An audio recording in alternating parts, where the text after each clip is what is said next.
자, 오늘은 이틀을 더 유하시고라는 제목입니다. 이틀을 더 유하시고. 여러분 그 누가복음 8장을 보시면요, 여러분 잘 아시는 그 회당장 야이로 이야기가 나오죠. 회당장 야이로 이야기. 이 사람의 딸이 죽을 병에 걸렸습니다. 그래서 야이로가 예수님께 직접 찾아 나옵니다. 직접 찾아 나와가지고 자신의 집에 방문하셔가지고 딸을 고쳐달라 그렇게 간곡하게 부탁을 합니다. 자, 성경은 이때 야이로가 예수의 발 아래 엎드려 간구했다라고 기록하고 있습니다. 그러니까 그만큼 상황이 긴박하고요. 또 이 아비된 자로서 야이로가 그만큼 이 간절했다 그 의미겠죠. 그래서 예수님과 함께 서둘러서 집으로 향하고 있는데 많은 무리가 예수님과 예수님 일행을 겹겹이 둘러싸고 그렇게 함께 이동했던 것 같습니다. 자, 그런데 중간쯤 가다가 누군가 예수님의 옷자락에 손을 살며시 대죠. 예수님께서요, 내게서 능력이 나갔기 때문에 분명히 누군가 내게 손을 댔다 이런 말씀을 하시는데, 그 말을 들은 베드로가 말합니다. 주님, 사람이 이렇게 많아가지고 서로 밀려가지고 아마 그렇게 된 것 같습니다. 이렇게 얘기하는데 누가 그랬는지 금방 밝혀집니다. 그래서 누가복음 8장 47, 48절을 읽어드리면요, 여자가 스스로 숨기지 못할 줄 알고 떨며 나와 엎드려 그 손댄 이유와 곧 나은 것을 모든 사람 앞에서 말하니 예수께서 이르시되 딸아, 내 믿음이 너를 구원하였으니 평안히 가라 하시더라. 이렇게 나옵니다. 잘 아시는 이야기죠. 12년 동안 그 피가 멈추지 않는 그 혈루증을 앓고 있던 그 여인, 이 여인이 예수께 차마 나가지 못하고 그 옷자락이라도 잡고서 나음 받은 그런 이야기로 알고 있습니다. 자, 참 감사한 일이죠. 참 감사한 일입니다. 자, 그런데 그렇게 감사한 상황 속에서 갑작스러운 비보가 날라옵니다. 그 49절 읽어드리면요, 아직 말씀하실 때 회당장의 집에서 사람이 와서 말하되 당신의 딸이 죽었나이다. 선생님을 더 괴롭게 하지 마소서. 이렇게 나옵니다. 자, 한참 가고 있는데 딸이 죽었다는 소식이 들려옵니다. 여러분이 지금 야이로 입장이었다면 어떤 심정이셨겠습니까? 여러분 본인이 지금 야이로의 입장이었다면 어떤 심정을 갖고 있었겠습니까? 모르긴 몰라도 먼저 머리가 멍해지겠죠. 멍해지다가도 이내 슬프고 깊은 절망, 낙담, 아픔 이런 것들이 좀 막 요동치겠죠. 자, 그러다가 어떤 실패와 어떤 아픔, 어떤 그 고난 이걸 맞닥뜨리면 사람은 본능적으로 그 일의 그 사건의 어떤 출처, 원인을 찾기 시작하겠죠. 그럴 때 야이로의 눈에 들어온 사람이 누구겠습니까? 그 예수를 붙들었던 그 여인입니다. 저 여인만 아니었다면, 지체되지만 않았다면, 저 여인 때문에 예수께서 이렇게 시간을 허비하지 않았다면, 조금이라도 더 빨리 갔다면 내 딸이 살았을 건데 그러지 않았겠습니까? 자, 그런데 여러분, 그 이후에 어떻게 일이 진행되나 보니까요, 먼저 주님께서 말씀하십니다. 이 야이로한테 말하십니다. 두려워하지 말고 믿기만 하라. 그리하면 딸이 구원을 얻으리라. 이 말을 하십니다. 실제로 이 말씀 이후에 예수님께서는 야이로 딸을 고쳐주시죠. 죽은 야이로 딸을 고쳐주십니다. 살려주십니다. 결말이 해피엔딩입니다. 참 다행입니다. 참 감사한 일이죠. 그런데 역시나 이런 이야기가 진행되는 과정 가운데 지울 수 없는 장면이 떠오릅니다. 집으로 가는 시간 동안 야이로의 발걸음이 얼마나 무거웠겠는가. 아까 말씀드린 것처럼 그 여인을 향한 분노, 그 여인을 향한 어떤 그 증오, 그리고 딸을 잃었다는 그 슬픔, 깊은 절망, 이것이 다 혼재된 채 그 집으로 향하고 있지 않았겠나. 딸이 낳은 건 해피엔딩이지만 그 결말까지 가기 전의 과정들을 생각하면 역시나 쉽지 않은 얘기라는 것입니다. 우리가요, 야이로 같은 상황을 만날 수가 있습니다. 똑같은 상황은 아닐지라도 예수 믿는 기쁨 가운데 살다가도 여러분 종종 걸려 넘어지게 만드는 여러 요소들에 휩싸일 수가 있습니다. 예수 믿는 기쁨을 한순간에 뺏어가기도 하고요. 하나님의 실존하심을 의심하게 만들기도 합니다. 아니면 신앙생활을 그냥 무미건조하게 만들어버리는 그런 상황, 그런 요소들이 우리 삶 가운데 굉장히 많이 있습니다. 어떤 경우는요, 그래, 기도해봤자, 예배 드려봤자, 순종해봤자, 헌신해봤자, 봉사해봤자, 충성해봤자 다 의미 없구나. 다 헛거구나. 한순간에 우리를 이렇게 만들기도 합니다. 언제 그렇겠습니까? 바로 오늘 이 야이로 이야기처럼 주님께서 지체하실 때입니다. 주님께서 지체하실 때.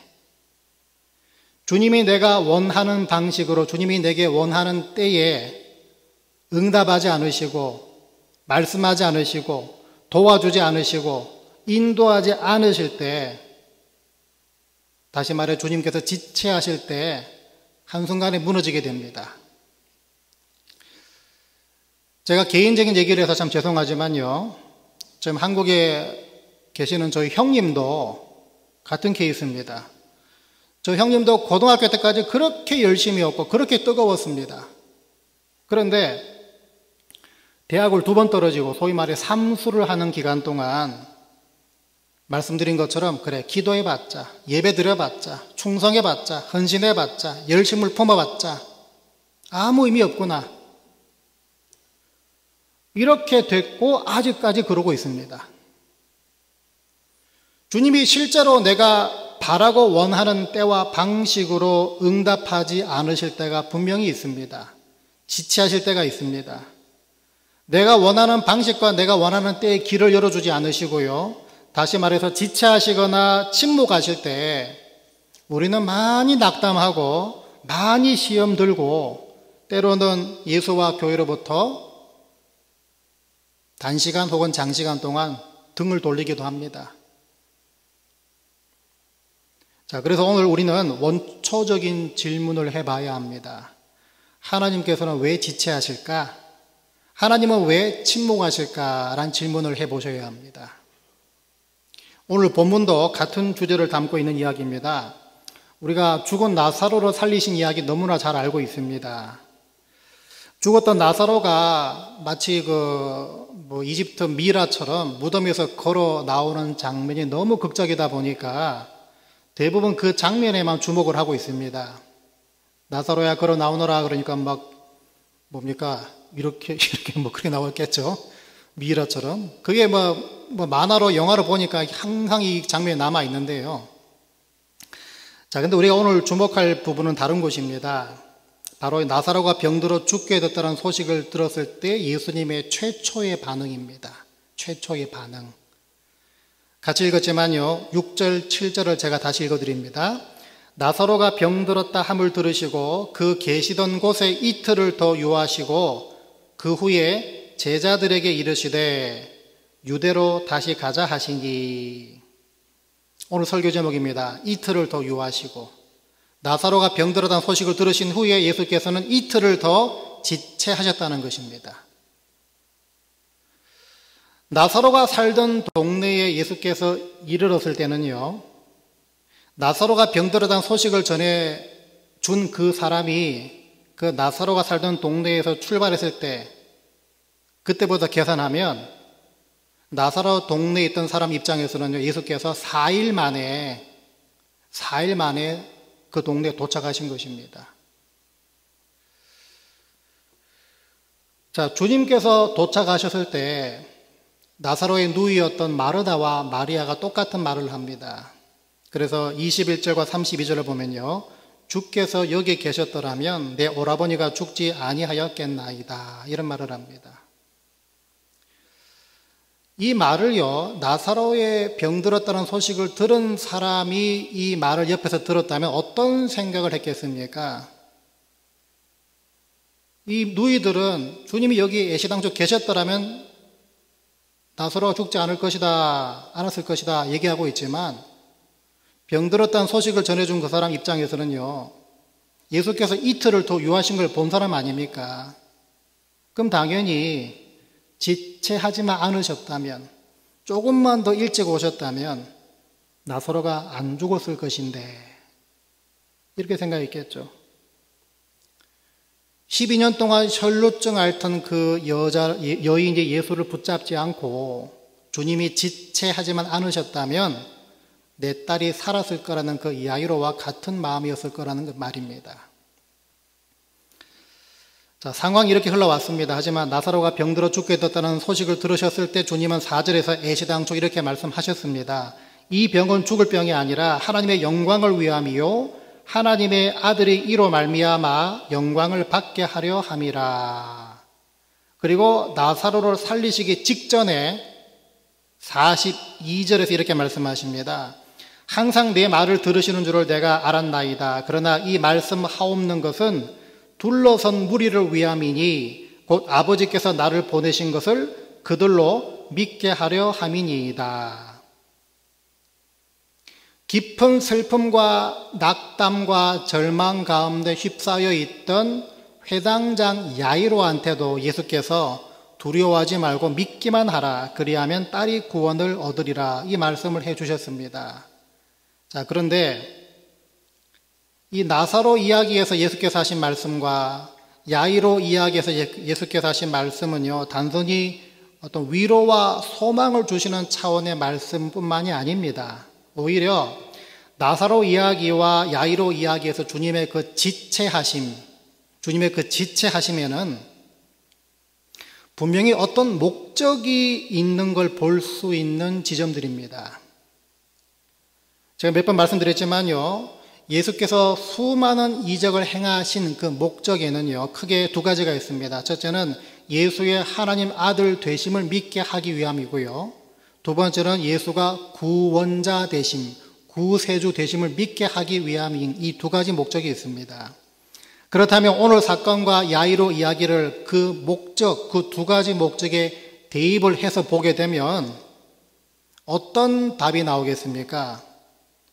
주님의 그 지체하심은 주님의 이적 행하심 이 범위 안에 들어갈 수 있습니다.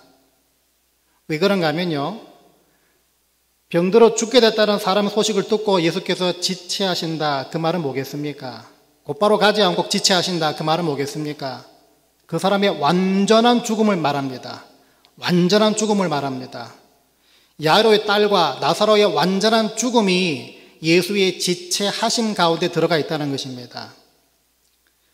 여러분, 죽은 자를 다시 살리신다는 것은요, 병든 자를 고쳐주시는 것보다 생명을 주관하시는 하나님과 성자 예수님을 더 곤고히 말해주는 것들입니다. 결국 주님의 지체하심의 의미를 어떻게 결론 지을 수 있습니까? 야이로 가족과 나사로 집에 몰려들었던 유대인들이 예수의 성자 되심과 구세주이심을 믿도록 주님께서 준비시키시고 다듬으시기 위해서 지체하셨다는 걸로 볼 수가 있다는 것입니다. 우리가요, 하나님 왜 이렇게 응답이 더디십니까? 왜 이렇게 지체하십니까? 라고 불평할 때가 종종 있다 말씀을 드렸습니다. 하나님이 왜 그러시겠는가 생각해 보시면요, 여러분 나름대로 각자 다 다른 답을 갖고 계시겠죠. 그런데 오늘 본문을 토대로 봤을 때는요, 주님은 우리가 응답을 누리기에 합당한 자로 준비시키기 위해서 지체하신다는 것입니다. 단순히 시간을 끄고 단순히 기다리라는 말이 아닙니다. 그 시간 동안 응답을 누리기에 합당한 자로 빚어지고 준비되라는 것입니다. 우리가 주님의 지체하심을 이해하려고 할 때 바로 이 응답을 누리기에 합당한 자로 준비시키시고 다듬으신다는 이 원리를 우리가 먼저 품고 있는 게 참 중요합니다. 왜냐하면 우리가 받는 구원도 바로 이 똑같은 궤도 위에서 똑같은 원리로 진행되고 있기 때문입니다. 이런 무슨 말인가 하면요, 우리가 예수 믿고 구원받는 것을 믿음으로 의롭다 칭함받아 가지고서 구원받는 거 아니겠습니까? 그러니까 우리가 많이 들어봤죠. 이신칭의라는 말을 쓰지 않습니까? 믿음으로 구원받는 거, 의롭다고 칭함받는 것. 그런데 성경은요, 구원받았다고 말하기도 하지만요, 동시에 구원을 완성해 가라라는 말을 쓰기도 합니다. 과정을 얘기하는 거겠죠, 과정을. 우리는 그 과정을 통상 신학적인 용어로 성화되어 간다, 그 sanctification 그런 말을 쓰지 않습니까? 심지어 우리가 구원을 완성해 갈 때 믿음의 경주를 다름질한다, 선한 싸움을 열심히 싸운다라는 말을 표현을 쓰기도 합니다. 과정을 얘기하죠, 과정을. 구원과 상급이라는 표대를 향해서 지속적으로 자라나고 깊어지는 것을 말하고 있는 것인데, 다시 말하면 구원을 합당하게 누리도록 우리가 살아가면서 다듬어지고 준비된다는 것입니다. 우리가 최종적으로 받는 이 구원도 바로 이런 궤도, 이런 과정, 성화를 거쳐서 결국 우리는 나중에 영화롭게 된다는 것입니다. 그리고 여러분, 우리가 하나님께서 지체하실수록 기억해내고 기대해야 될 게 뭔가 하면 응답과 인도를 누리기에 합당한 상태로 다듬어지고 준비되어진다는 그 과정의 개념을 기억해내고 기대해야 될 줄 믿습니다. 큰 테두리에선 구원이 그렇게 완성되어 간다면 이젠 그 축소판, 이 축소판으로서 우리 삶 가운데 하나님 내 기도에 이렇게 지체하실까, 더디 응답하실까, 그런 과정을 만나게 되면 그 큰 궤도, 큰 과정을 끌고 와서 적용해 보라는 것입니다. 우리의 삶이 이렇게 흘러가고 있다면 여기서는 내 기도에 응답을 더디하시고 내 바람과는 다르게 지체하시면서 인도하신다, 똑같은 논리로 보라는 것입니다. 아, 다듬어 가시는구나, 준비시켜 주시기 위해서 그러시는구나, 그렇게 보라는 것입니다. 그래야 하나님을 오해하지 않을 수 있기 때문입니다. 예전에 어느 목사님 책을 보니까요, 그 목사님 목회하시다가 만난 한 교인의 이야기를 아주 상세히 적어 놓으셨는데, 사업을 잘하는 교인이 계셨다고 합니다. 이 사업을 잘하다 보니까 욕심이 생기죠. 그래서 사업을 점점 늘려갑니다.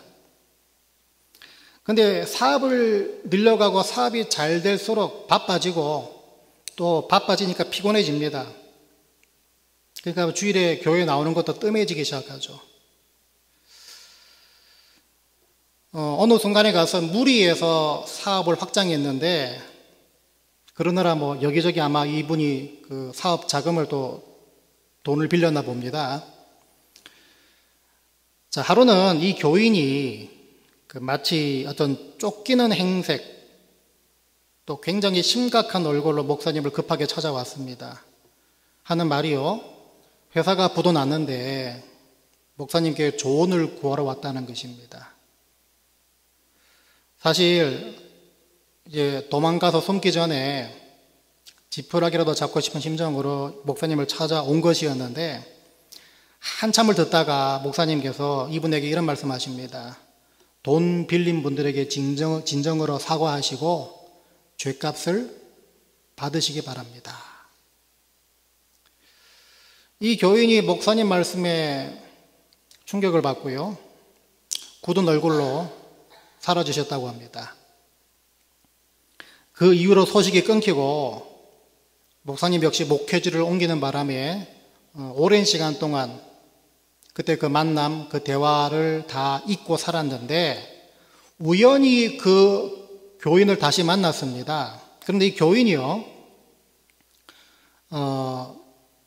지금도 그런 곳이 있는가 모르겠지만 그 흙으로 만든 굴 있죠, 토굴 같은 데서 이 교인이 살고 있더라는 것입니다.